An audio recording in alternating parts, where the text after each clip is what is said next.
welcome to Talking Business. This is our 5th episode in a series that we at the North Metro SBDC came up with an idea to start holding live conversations with small business owners as they're going through the challenges of the COVID crisis and different ways that they're reinventing themselves and the successes as well as the challenges that they've experienced.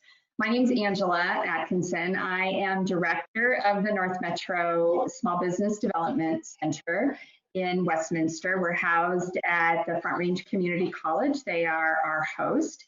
And for those of you who don't know the SBDCs, we are all over the country. So every county, every community in Colorado has an SBDC at their disposal, and we offer free consulting to small businesses. So free one-on-one consulting as well as programs and workshops.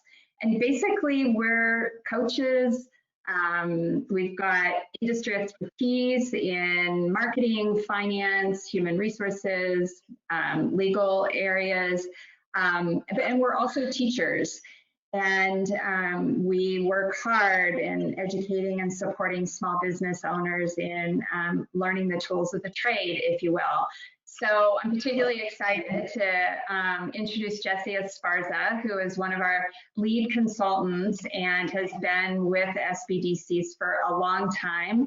And Jessie's background is in education as a principal of a school, and took on teaching and educating small business owners. And he's also bilingual, and he's worked with our guest Huma Ebadi, for a while. And so we're really looking forward to hearing this story of a nonprofit, which is the first of this topic in this series. So I wanted to just say one thing, that you do have the option to ask questions on the panel to the right. If you just type out in the question block, we'll save time at the end, and we can ask both Jessie and Huma questions. So with that, I'm going to turn it over to you, Jessie. Thank you, Angela. I really appreciate the opportunity to really sort of emphasize the concept of nonprofit. So just a quick overview, as Angela said, that I am my past life was as an educator. I was a principal, but my passion has always been to continue to educate, and so that's why I've gotten into providing services to the adults. And I think my path has always been to provide success, and I think that this gives me an opportunity to provide success to small business owners and have them see the benefits of all their labor of hard work. I think small businesses really have the most difficult process of growing, because they start with almost nothing and try to make it in this world to be successful. So I'm glad that I'm a part of that. As Angela said, I'm a lead consultant, but also love to work with nonprofits. As North Metro, we do support a lot of nonprofits, not just for-profit businesses, because they have a cause. And I would say, especially during this difficult time of the pandemic, it shows us how nonprofits have really pivoted and made some changes to provide a lot of support for our community.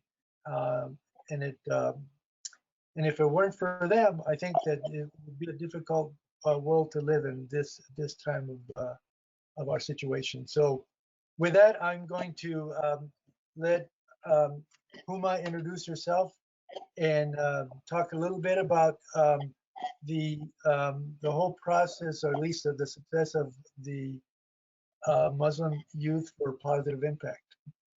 Huma, take it away. Thank you, Jessie, for having me, and thank you, Angela. And, I'm grateful for this opportunity, and I'm grateful for SBDC. My name is Huma Babak Ebadi, and to give a little bit of background, kind of how you said, Jessie, like my past life, I was born in Kabul, Afghanistan. And I was actually born in the Soviet Union invasion era. So, went through war there, and I had people of, as I call ambassadors of impact on in my life. Being we lost a lot of the men in our family.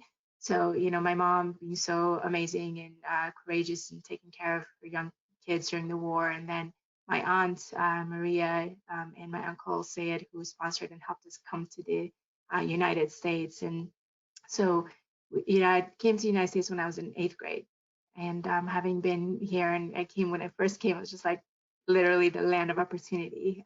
In Afghanistan, as you can imagine, when the invasion started, education was kind of put on the back burner. As you even see now with the crises, you have to feel safe and secure to be educated, for education process to be there. So, so when I came here, I just loved everything about having the opportunities to get educated here. And I grew up in Fort Collins, went to Colorado State University, got my bachelor's in computer science, and worked a few years as a software developer, and then did some product management work. And then I got married to the most loving and supportive husband, and we moved to Kansas, and I have 4 amazing, just blessed with these gifts, my kids, and I'm so grateful to have them. And I took some time off to be with my kids, and when they most needed me and when they were younger. And now my passion just kept speaking loud. And as I was looking for work and such, my passion brought me to the world of nonprofit, and I'm currently the executive director for the Muslim Youth for Positive Impact, or MYPI. And again, thank you for having me today.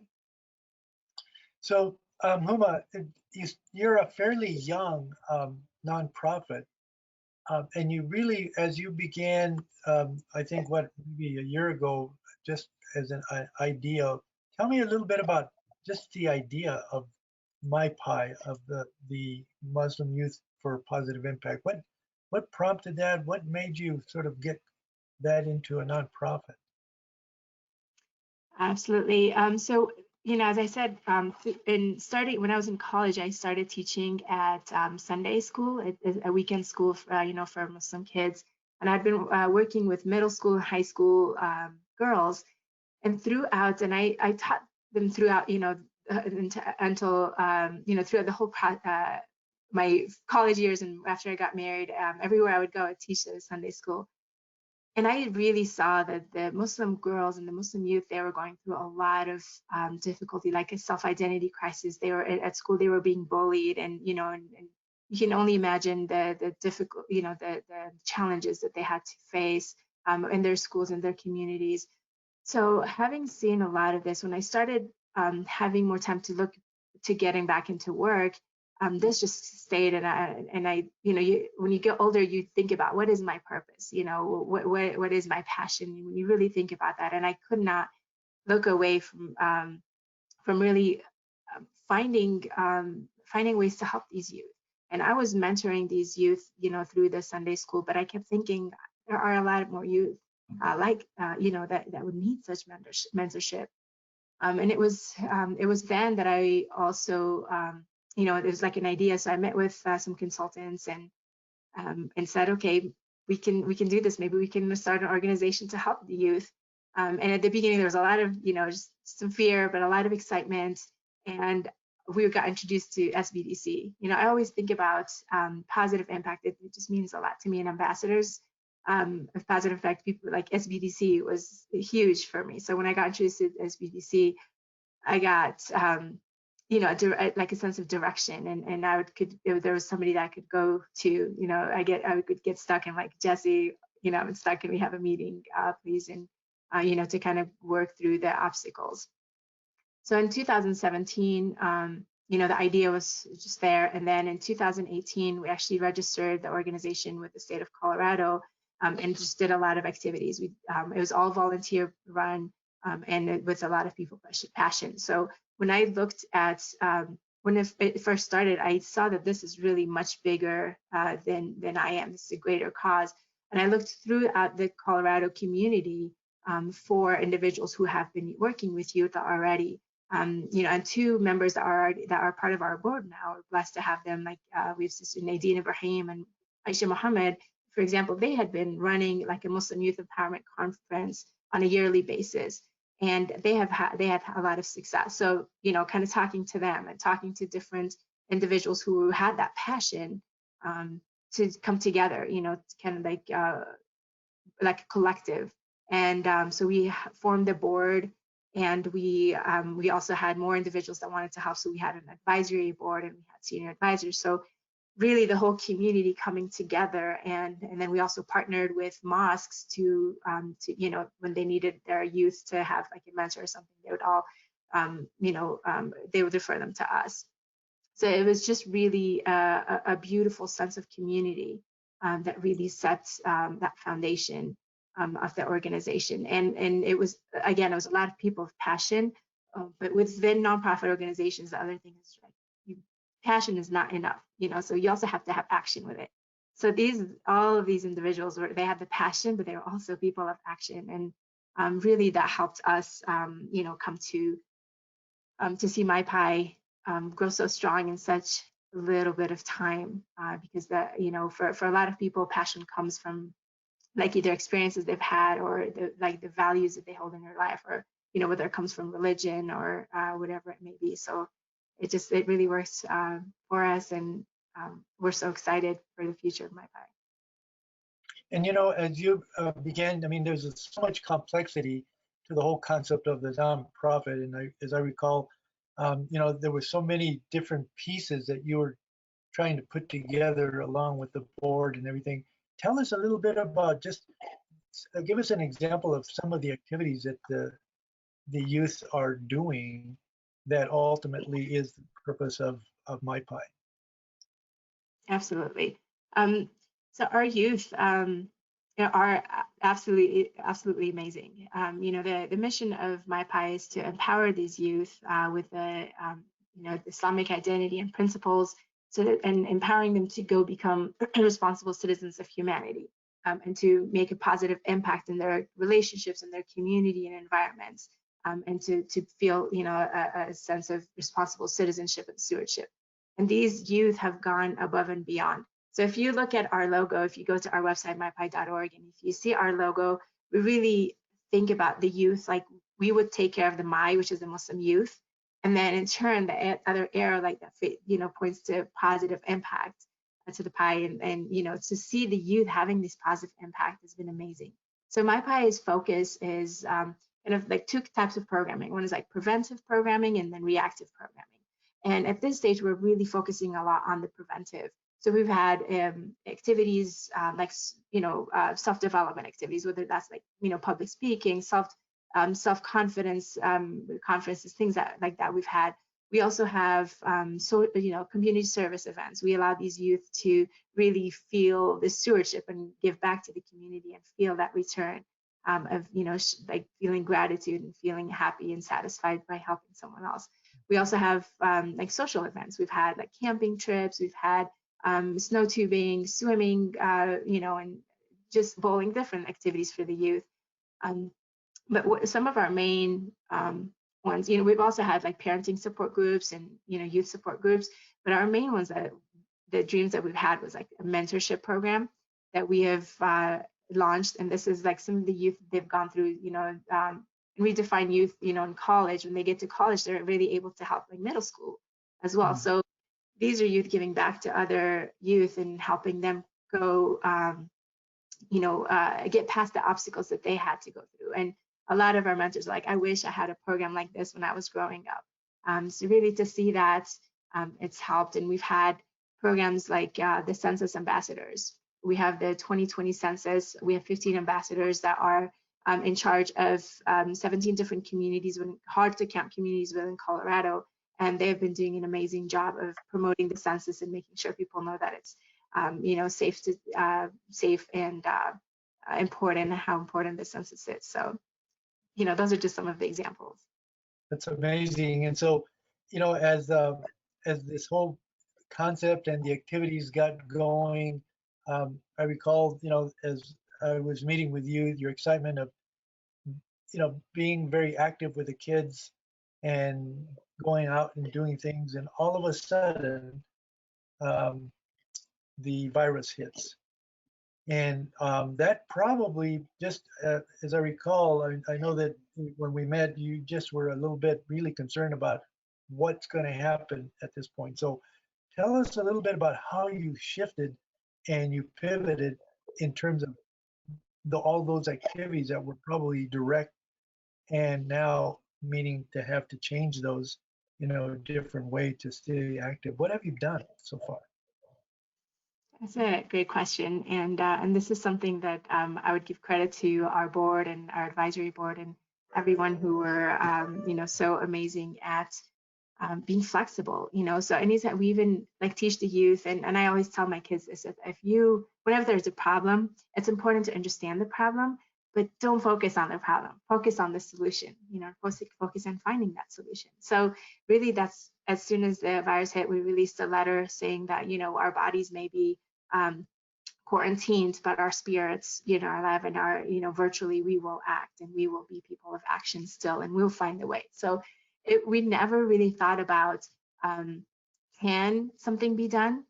We focused on how can we do something. How can we help the youth? Not that can we help the youth. So right away, one of our first activities was we held a how to maintain spiritual and mental health during the era of COVID-19, kind of talking to the youth, and everybody was nervous and everybody was going through different emotions at this time. And then after that, we were in the middle of two very important phases. One was our fundraising phase. We had just gotten into that, and we had 3 activities planned for April, and they were in person, and we had reserved this, the places and all of that. Speakers were scheduled to come. So all those 3 activities got canceled. But we weren't worried about that because MyPie had been a volunteer-run organization, and we said, we're going to do it. We can do it. Just keep telling ourselves we can do this. It doesn't matter, what the obstacle is. We'll overcome it. And then, really, the mentorship program was the other program that we were getting ready to launch in April. And we said, the youth more than ever need these mentors now. So let's do it virtually. So we continued doing our interviewing with the mentors, and we had an amazing, and this also goes to the mentors that made themselves available. They said, we will help, we'll continue, to be part of the program and meet with the youth virtually. So we got a Zoom account. We got, we had someone to help us, train us how to do the programs virtually. And we launched our program. We have, instead of like a big picture of mentors and mentees standing, like, how we envision and having the training in person, we did our trainings online. We have pictures of youth, on with cameras, all of that. So we just had to be flexible, and really that has been launched. And our census project, that was one of the most difficult, because we really had, our youth ambassadors had planned programs to promote the census, and all of that changed. So the youth were amazing in being flexible and finding ways to really help out. And one of the things that I'm really proud of for youth that came about from this, I'd say, in this era, is a lot of families, are in need. There are a lot of families that are that became dependent on the community to help them put food on the table. We had the month of Ramadan last month, and there were a lot of families who depended on, their husbands being Uber drivers, or they had, I mean, you can understand, the capacity of how everybody was affected. So Colorado, Muslim community, everybody came together to start this food relief, like it was like the Muslim food relief effort. So our youth would go and package food and then deliver food, and they got creative. So then they would pack the food in the census bags that we received, and then they would include material, census material information, to how they can take the census and how it's safe and important.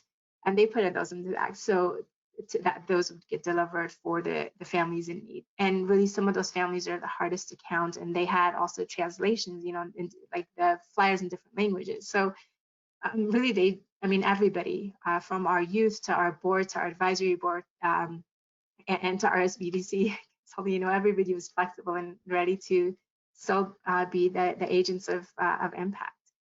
Wow. grateful, yeah. So as you began to really work at all of those different changes, did your roles change as well as you are working now from home? And obviously some of the meetings, the board meetings, all of those things are beginning to change. What are some of the different um, activities that you guys have planned, and what are your thoughts in terms of how that's going to, continue to, are you going to try to stay active with your board in different ways now, or how's that going to work? Absolutely. I mean, at every level there was change. For a lot of us that on the board, we have youth coordinators, and then we also have the parent coordinators, and a few of our youth board members, they have their kids who now had to be, do home learning, and they had to become a teacher, another job, and you may have lost your, the job that you had, or change that to be virtual. So everybody was dealing at, a crisis at their personal level, but really, I'm so proud to say that our board became even more active than the past. They kept asking for more things that they could do, and they took on different roles. And I know a lot of us, sacrificed sleep and comfort and kind of burning the candle on both ends to really make an impact. It's and I know a lot of them that said that they feel that energy, just giving back and seeing the youth getting so much benefit, that would give them the energy. That would be the caffeine, or the sleeplessness that they went through. They never felt it because they felt that gratification from giving back, especially at the time when the need is higher now. So that, I was very proud of our entire MyPie family. So Huma, as you began to also make the changes at this point in time, I would presume that you're really now working for 2021 in terms of some of the planning, and now that obviously it sounds like maybe your fundraiser wasn't as successful as it would have been given the pandemic. What are your plans, and what are you thinking in terms? I know that you had applied also for the EIDL and the PPP, which is really kind of impressive because I don't know that too many nonprofits really understood all of how they could apply and all the process, and you really did a great job in doing a lot of research to determine what qualified you to obtain it and continue to be supportive. So where are you going now in terms of 2021 and getting out of the pandemic and your changes that you've seen? That's a great question. As you said, our plans were completely thrown off because our fundraisers got canceled. And although we did launch another flexibility from our advisory board, a lot of them came together and formed the fundraising committee, I guess virtual fundraising committee. So we came up with plans of offering the community to sponsor MyPie to become the MyPie family for as little as like $10 a month. We had some GoFundMe for our new project that we're about to launch as well. And in the reflection that we received, we did not receive much funds because our communities are worried themselves about being able to put food on the table and being able to really look at their long term. There are so many unknowns that make people nervous. And of course that, some of that nervousness does translate to the organization, but we've had talks with the board, and and we are ready. Where there has never been a doubt in our mind that MyPie is going to do it. We're going to make it. We're going to execute and be there for the youth and serve the youth. It's just, we have to look for opportunities. We have to look for, like you said, the EIDL is just like looking for grants everywhere. I'm like, okay, where can we tap into to kind of fill in those gaps? And we did receive, although a small amount, but for us, we say even $1 is huge for us. So whatever support we've received, we've been really grateful for it. And we are looking more to, different opportunities. So kind of, we've created like a grant research committee. We've, we have an amazing individual of impact that's one of my college friends. She had reached out and said, hey, do you guys need help with accounting for MyPie. And until then, we've just been volunteering, trying to learn how to do accounting and doing it because we had to stay lean. We didn't have much funding, and these were the areas we wanted to expand so that we could hire some professional helpers as the organization's, expanding. And she came and she offered her services, and and she's helping out a lot, and so she's kind of helping us look for other opportunities. And within every opportunity, some of our grantors, we've reached out to them to see if there were other grants available.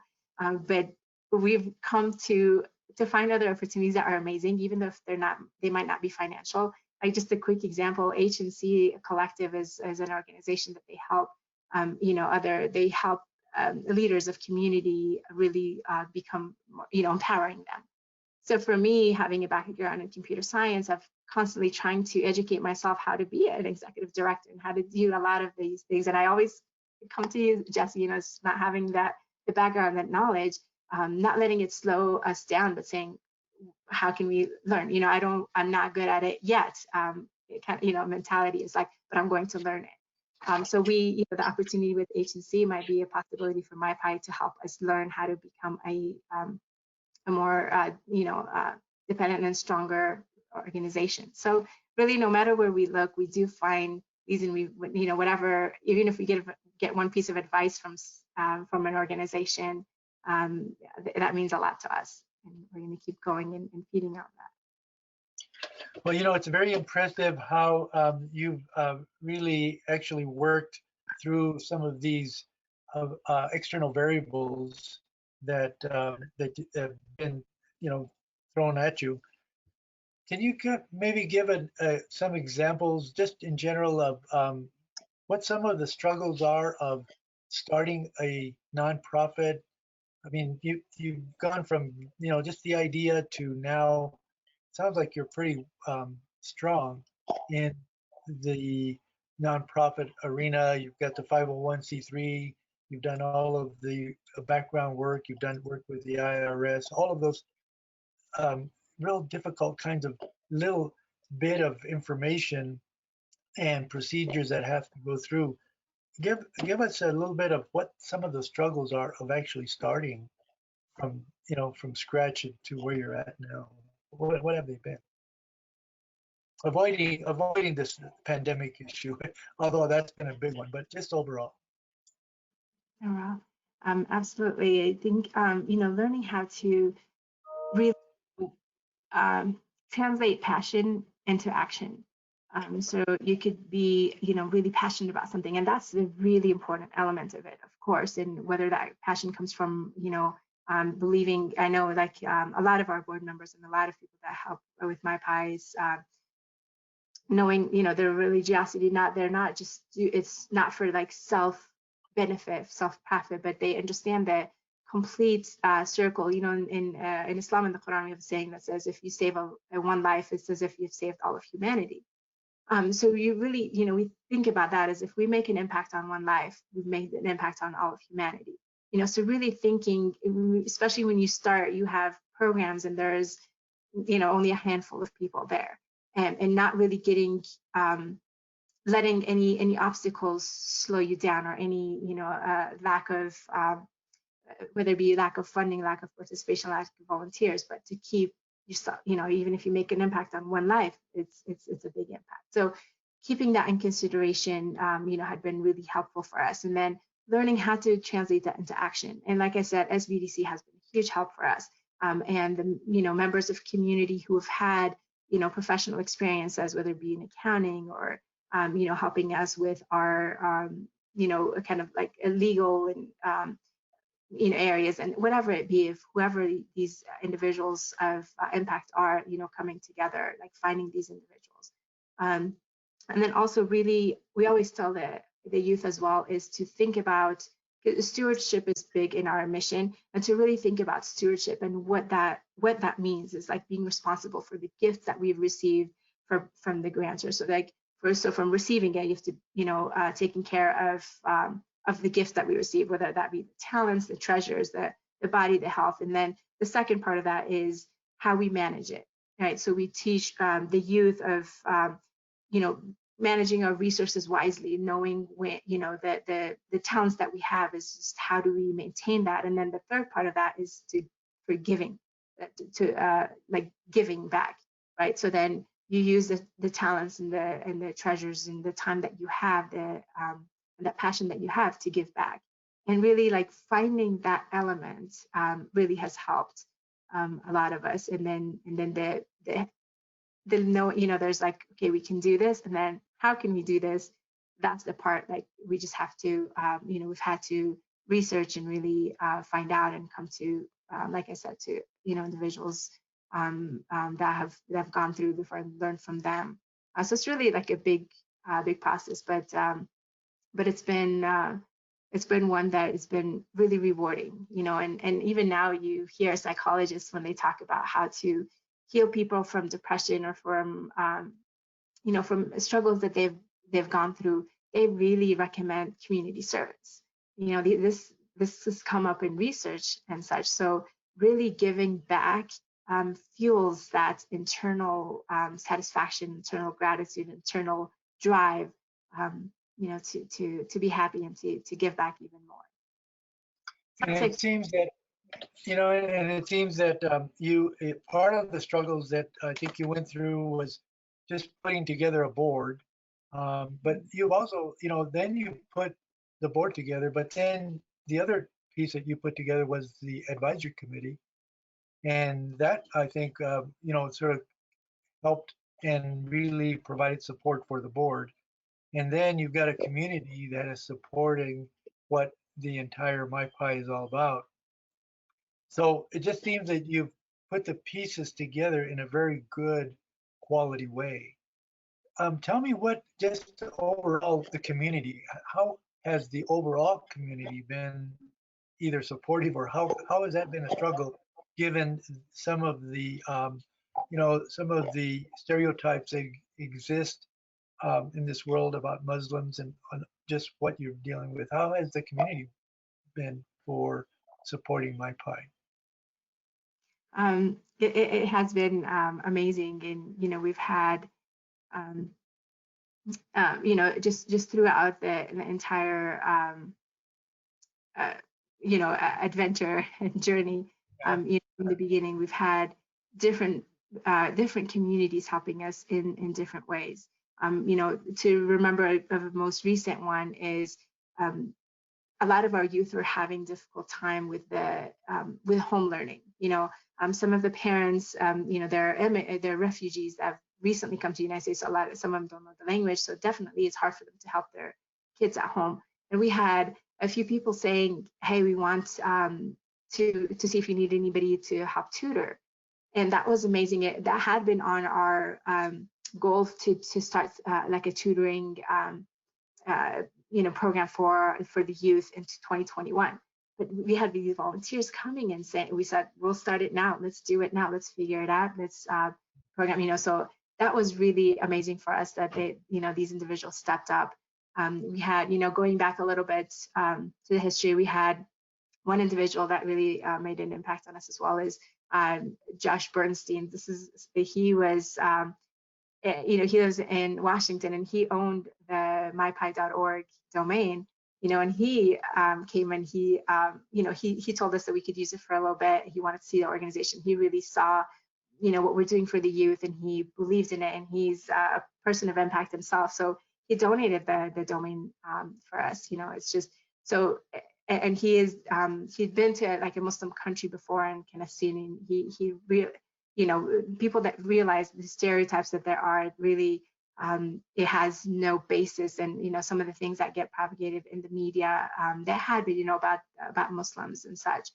So really this helps our youth as they go to school. And one of the programs that we have is like an outreach program, going to the institutions where the youth go to train the teachers, or to kind of have activities there so that people could learn about Islam and really realize that the truth of Islam, and how far a distance it is from what the media had said that created these stereotypes, or certain political agendas that move forward. So that probably is one of the things that I think struggles, but like how we got over that. So Huma, I think that this process, I'm sure, has been, as you said, a sort of a work in progress.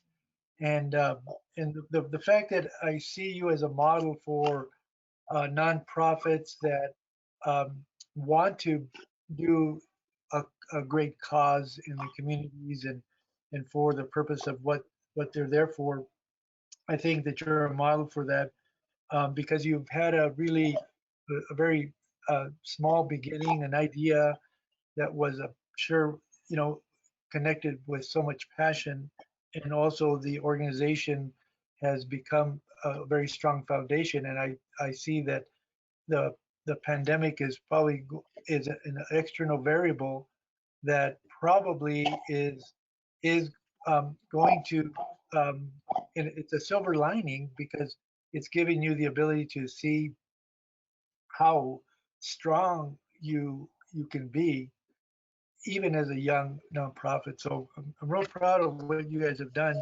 Give us some last words of wisdom and anything that you want to say as a parting thoughts to anybody that's out there regarding nonprofits and what advice you would give. Yes.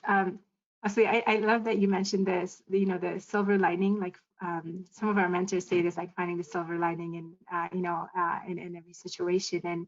And really, one of the things in this, I want this to be an inspiration for whoever's thinking about, starting nonprofits. Is an example of one of our projects, which we call like Adopt a Family. So this was supposed to be, again, in a year's time. But the need is now like a lot of families need help, and then so this is like for youth to feel making an impact as they would adopt a family that's in need, and then they'd kind of direct them to the right resources and then find them a sponsoring family. So we the need is great, and we said let's take advantage of this time to that these we can find some other like external resources for these families and such. So we moved that up, instead of, for us, I know a lot of organizations and a lot of businesses, they've had to delay things and they've had to postpone things. And for us, we've had to like move up because as a nonprofit, you see more need now. So really not letting situations and obstacles slow you down, rather finding opportunities and silver linings within those, a crisis or an obstacle to fuel you to, because if you have that passion and you really want to push forward an idea or a cause, that it's possible and you can do it. And one thing that I would say is, again, if I think this is a quote by Margaret Mead, and she said that there's no doubt, never doubt that a small group of committed, thoughtful individuals can change the world. Indeed, it's the only thing that ever has. So really, the other thing we always tell our youth is that when you go out to our website, you see like the drop of water, the impact of water. So we tell our youth that don't think that you're just an individual, that you're not going to make a difference. Your difference will be felt, just like a drop of water drops, and it creates an impact. It creates a ripple effect, and others, feel that. So go ahead, be that water. And we tell them also like the water is very flexible, right? But it's also very strong and it can have a big impact. So we tell them be that drop of water, and make, whether you're just one individual, make that impact and you'll see humanity get impacted. So, and then that feeling that comes back is greatness. It just so. Great parting words, Huma. Thank you very much. Appreciate it. Thank you, Jesse. I appreciate all your help and all that SBDC has done for MyPie. We're very grateful. Thank you. Well, this is only the beginning, so I think that you have a lot more good to be done as you work through the organization. And as I said, it's a very young nonprofit, and I can see much more fulfilling that cause that you have. Thank you. Thanks for doing this. with us. Thank you. I appreciate it. Hi, Jesse. Hi, Huma, and hi to our audience. This is John Hovey. I'm just stepping in for Angela to close up the show. Thank you both so much for appearing on Talking Business this week. Very inspirational story, and we really appreciate it. We did not get any questions from the audience, and I think that's because you covered the subject wonderfully. So thank you for your story and your inspirational words. For everyone who did log in, thank you for being part of Talking Business. In the show notes, you saw that Huma's website is mypi.org, mypi.org. Check them out. And you can always log on to northmetrosbdc.com as well. And that's how you can connect with Jesse and all of our consultants to make an appointment. If you want to launch your own startup, for profit or nonprofit, then we're here to help you, northmetrosbdc.com.